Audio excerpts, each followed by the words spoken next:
Hello बच्चों, सभी को नमस्कार। तो आज मैं ह्यूमन रिप्रोडक्शन का lecture number 2 basic information discuss करने वाले हैं। चलिए, अपन ने यहाँ पे बेसिक देख लिया। अब जैसे हमारे चैप्टर का नाम है ह्यूमन रिप्रोडक्शन, तो हमारे दिमाग में ये आता है कि ये चैप्टर हम पढ़ क्यों रहे हैं, इस चैप्टर को पढ़ने की ज़रूरत क्या पड़ी। तो हम इसको भी यहीं पे डिस्कस करेंगे, क्योंकि ये भी एक इम्पॉर्टेंट हो जाता है चैप्टर पढ़ने से पहले कि आपको पता होना चाहिए कि आप ये चैप्टर पढ़ क्यों रहे हो। क्लियर? तो चलिए अपन ये भी देखते हैं। तो हम बात कर रहे हैं ह्यूमन रिप्रोडक्शन में, तो यहाँ पे क्या आएगा, human reproduction is any form of sexual reproduction. Human reproduction जो होता है एक सेक्सुअल रिप्रोडक्शन का फॉर्म होता है।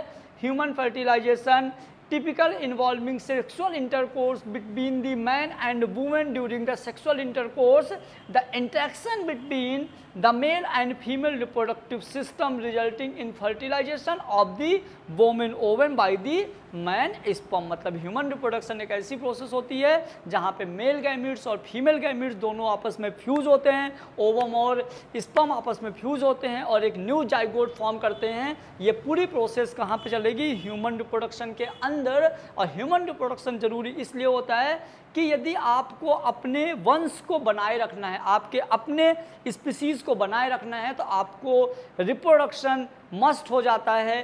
और ह्यूमन रिप्रोडक्शन में हम क्या करेंगे, human man and women, female and male की बात करेंगे। आगे हम इसका बहुत डिटेल डिस्कस करने वाले। तो यहाँ पे मैं एक एक्स्ट्रा टॉपिक डिस्कस करेंगे थोड़ा सा। ये ह्यूमन रिप्रोडक्शन से थोड़ा हट के है, जेनेटिक्स का है, फिर भी हम इसको यहीं पे डिस्कस करेंगे। तो यहाँ पे आप देख पा रहे होंगे लिखा हुआ है सेक्स डिटर्मिनेशन, मतलब कि कब लड़का होगा कब लड़की होगा, इसका डिटरमाइन कैसे करेंगे। तो बहुत आसान है।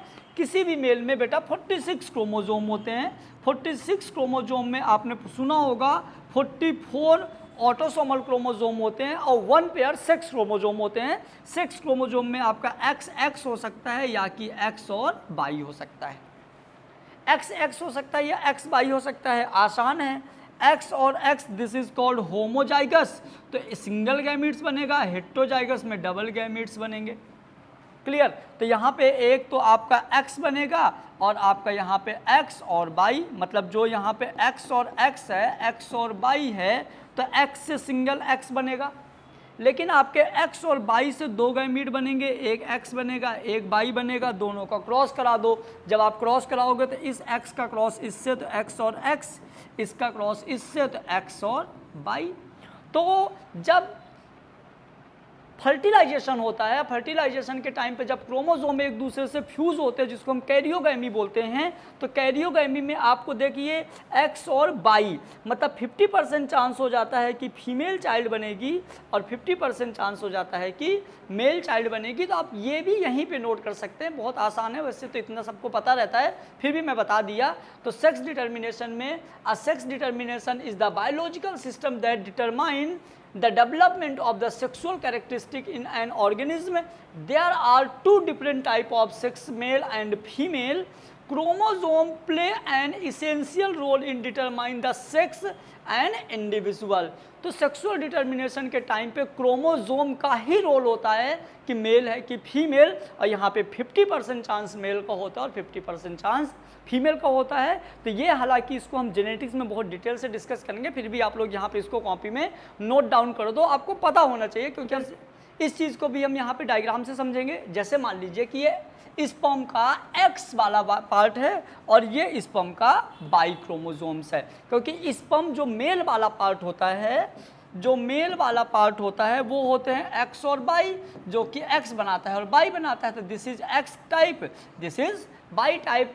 X type fuse with X, यदि X टाइप फीमेल के X वाले से फ्यूज होता है तो फाइनल रिजल्टेंट बनेगा जो XX बनेगा और XX बनेगा, तो यहाँ पे क्या बनेगी, रिमझिम, मतलब फीमेल बनेगी। लेकिन यदि स्पर्म का Y वाला क्रोमोजोम X से फ्यूज होता है, यदि Y वाला क्रोमोजोम X से फ्यूज होता है तो क्या बनेगा, X और Y।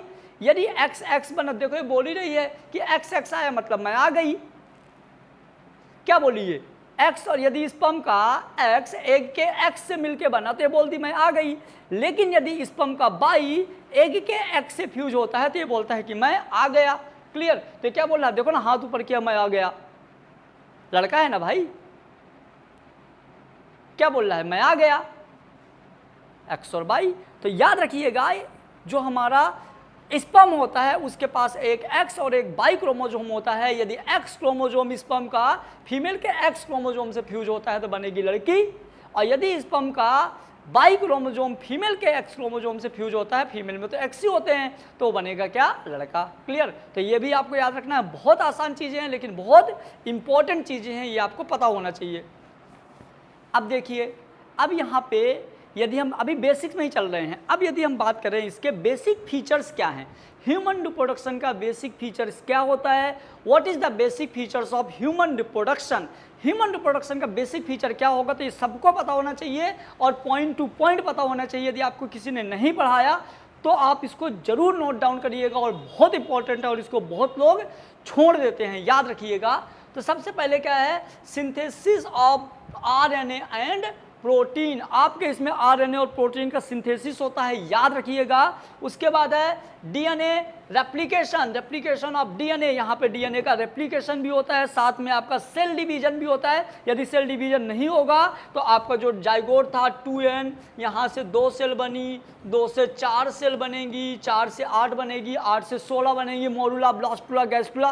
कैसे होगा, विदाउट सेल डिवीजन, तो सेल डिवीजन भी होगा।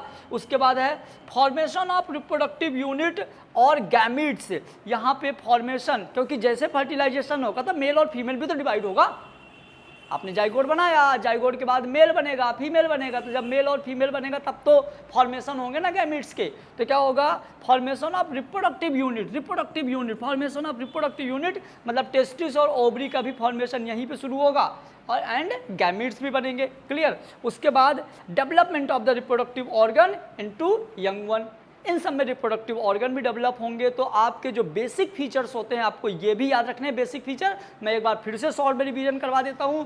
पहला है synthesis of RNA and protein, दूसरा है रेप्लिकेशन ऑफ डीएनए, तीसरा है सेल डिवीजन, चौथा है फॉर्मेशन ऑफ रिप्रोडक्टिव यूनिट और gametes and development of the reproductive organ into young one. ये सारे बेसिक फीचर्स आप जरूर लिखिएगा और स्टार लगाइएगा, वेरी आईएमपी। जैसे कि आपको पता है ह्यूमन रिप्रोडक्शन में सबसे पहले हम डिस्कस करते हैं बेसिक, देन उसके सेक्सुअल ऑर्गन। ह्यूमन रिप्रोडक्शन के कौन कौन से सेक्सुअल ऑर्गन है उसको हम आज और यहीं पर डिस्कस करेंगे। अब बहुत इंपॉर्टेंट है और यहाँ से एक क्वेश्चन उठ के कई बार आया है, तो आप इसको बहुत धैर्यपूर्वक सुनिएगा और बहुत सिस्टमेटिक तरीके से नोट करिएगा। चलिए, तो यदि हम बात करें बेटा सेक्सुअल रिप्रोडक्शन इन एनिमल्स, तो सेक्सुअल रिप्रोडक्शन इन एनिमल्स में हम पढ़ते हैं सेक्स ऑर्गन। क्या पढ़ते हैं बेटा, sex organ. There are 2 types. Sex organ जो होते हैं 2 तरह के होता है, एक होता है प्राइमरी सेक्सुअल ऑर्गन, एक होता है सेकेंडरी सेक्सुअल ऑर्गन। तो सबसे पहले हम बात करेंगे प्राइमरी सेक्सुअल ऑर्गन। तो प्राइमरी सेक्सुअल ऑर्गन जो होता है बेटा, इसका काम होता है हेल्प इन गैमीट फॉर्मेशन। जो प्राइमरी सेक्सुअल ऑर्गन होता है वो क्या करता है, गैमीट्स बनाता है। कौन से गैमीट्स, तो मेल में स्पर्म और फीमेल में ओवम। मेल में स्पर्म बनेगा, कहाँ बनेगा, टेस्टिस में, फीमेल में ओवम बनेगा, कहाँ बनेगा, ओवरी में। तो याद रखिएगा कि जो टेस्टिस होता है ये प्राइमरी सेक्सुअल ऑर्गन होता है जो कि गैमीट्स बनाता है। ये मेल का पार्ट होता है, स्पर्मेटोजेनेसिस की प्रोसेस होती है और क्या बनता है, स्पर्म। याद रखिएगा, same to same as it is female में होता है। जो फीमेल में प्राइमरी सेक्सुअल ऑर्गन होता है help the gamete formation, sexual organ होती है ओवरी, और क्या होता है, oogenesis की प्रोसेस से बनता है ओवम, जिसको आप एग भी बोलते हो। क्लियर हुआ, तो ये हो गया प्राइमरी सेक्सुअल ऑर्गन। यदि हम इसी तरह सेकेंडरी सेक्सुअल ऑर्गन की बात करें तो सेकेंडरी सेक्सुअल ऑर्गन क्या करता है, help in gamete fusion. Primary sexual organ gametes को बनाता है और सेकेंडरी सेक्सुअल ऑर्गन गैमीट को फ्यूज करने में हेल्प करता है। ये भी इंपॉर्टेंट है, इसको भी याद रखना जरूरी है आपको। क्लियर। अब देखिए, यदि हम सेकेंडरी सेक्सुअल ऑर्गन की बात करें तो मेल एंड फीमेल दोनों में सेकेंडरी सेक्सुअल ऑर्गन अलग होगा। और क्यों अलग होगा, क्योंकि ये दोनों इनके क्रोमोसोम्स पे डिपेंड करते हैं ना। पहले तो दोनों सेम थे, अभी मैं डिस्कस करने वाला हूँ, पहले दोनों सेम थे, लेकिन जैसे ही वहाँ पे वोल्फियन और मुलेरियन डक्ट बना, ओवरी और टेस्टिस डिवाइड हुए और मेल में मेल और फीमेल में फीमेल सेक्सुअल ऑर्गन डेवलप होने लगे। क्लियर। जैसे यहाँ पे टेस्टिस, यहाँ पे ओवरी, टेस्टिस में स्पर्म बना बाय स्पर्मेटोजेनेसिस, ओवरी में एग बना by oogenesis। Same as it is हम बात करेंगे क्या, सेकेंडरी सेक्सुअल ऑर्गन। यहाँ पे गैमीट्स बने और यहाँ पे गैमीट फ्यूज हुए, यहाँ पे गैमीट का फ्यूजन हुआ। तो गैमीट फ्यूजन में जो हेल्प करता है सेकेंडरी सेक्सुअल ऑर्गन, तो मेल में कौन सा होता है और फीमेल में कौन सा होता है, उसको हम यहीं पे डिस्कस करेंगे। क्लियर। तो यदि हम बात करें मेल में तो पेनिस, पेनिस, वास differentia, seminal vesicle, epididymis, prostate, यहाँ पे आप वास डिफरेंशिया भी लिख लो, क्लियर। तो ये सारे के सारे क्या हो जाएंगे, ये सारे के सारे हो जाएंगे सेकेंडरी सेक्सुअल ऑर्गन। यदि हम बात करें फीमेल में सेकेंडरी सेक्सुअल ऑर्गन तो फीमेल में हो जाएगा vagina, uterus, fallopian tube. Mainly female में यही तीन हैं, लेकिन जो यहाँ पे मैमरी ग्लैंड लिखा हुआ है एक्चुअल में ये एसेसरी सेकेंडरी सेक्सुअल ऑर्गन होता है, does not direct role in gamete fusion. ये जरूर पॉइंट लिखिएगा, मैमरी ग्लैंड का गैमीट फ्यूजन में डायरेक्ट रोल नहीं होता, इनडायरेक्ट रोल होता है इसका मैमरी ग्लैंड का। तो ये पॉइंट जरूर लिखिएगा, it is a accessory secondary sexual organ, not a secondary sexual organ. ये सेकेंडरी सेक्सुअल ऑर्गन नहीं होता है, ये एसेसरी सेक्सुअल ऑर्गन होता है, इसका डायरेक्ट रोल गैमीट फ्यूजन में नहीं होता। तो ये जरूर लिखिएगा, आप क्लियर हुआ। चलिए, तो ये हो गया हमारा क्लासिफिकेशन। बट कभी कभी क्या होता है, इन सेक्सुअल ऑर्गन्स में इन्फेक्शंस हो जाता है, कैंसर्स हो जाता है, डिस्ट्रॉय हो जाते हैं न किसी इन्फेक्शन या इन सब चीज़ों की वजह से ये खराब हो जाते हैं। तो खराब चीज़ तो अपन रखेंगे नहीं, उनको बाहर रिमूव करना पड़ेगा, निकालना पड़ेगा। तो उसके लिए कौन सी प्रोसेस होती है उसको भी हम यहीं पे डिस्कस कर लेते हैं, क्लियर, क्योंकि ये भी इंपॉर्टेंट है। अभी जब मैं आपको बताऊंगा तो आपको अपने आप समझ में आ जाएगा कि कितना ज़्यादा इंपॉर्टेंट है ये, क्लियर। आइए अब देखिए मैं क्या बोला, इन सेक्सुअल ऑर्गन में मान लीजिए किसी भी रीजन की वजह से इनमें हो गया कोई इन्फेक्शन या कैंसर, तो हम यहाँ पे मेडिकल टर्म में याद बात करें यदि, तो मेडिकल टर्म में टॉमी का मतलब होता है कट करना। मेडिकल टर्म में टॉमी का मतलब होता है कट करना और पैक्सी मतलब होता है ऐड करना। किसी चीज़ को जोड़, टॉमी मतलब होता है काट देना, पैक्सी मतलब होता है जोड़ देना, क्लियर। अब यहाँ पे कौन से ऑर्गन को अपन मेडिकल टर्म में क्या यूज करते हैं, तो जैसे मान लीजिए टेस्टिस है तो इसको हम बोलते हैं ऑर्ची, ओवरी को हम बोलते हैं ऊफर, क्लियर। तो यदि मान लीजिए प्राइमरी सेक्सुअल ऑर्गन में किसी जैसे वन पेयर टेस्टिस होती हैं, एक टेस्टिस में इन्फेक्शन हो गया या कैंसर हो गया, तो उस टेस्टिस को यदि हम स्क्रोटम सैक में रखेंगे तो अपने को बीमारी हो जाएगी और कैंसर पूरी बॉडी में फैल जाएगा, जिससे कंप्लीट डेथ होने की चांस हो जाएगी। तो इस कंडीशन में हम क्या करेंगे, एक टेस्टिस को काट के बाहर निकाल देंगे। तो सिंगल के टेस्टिस को यदि हम काट के बाहर निकालते हैं तो हम उसको क्या बोलते हैं, ऑर्ची।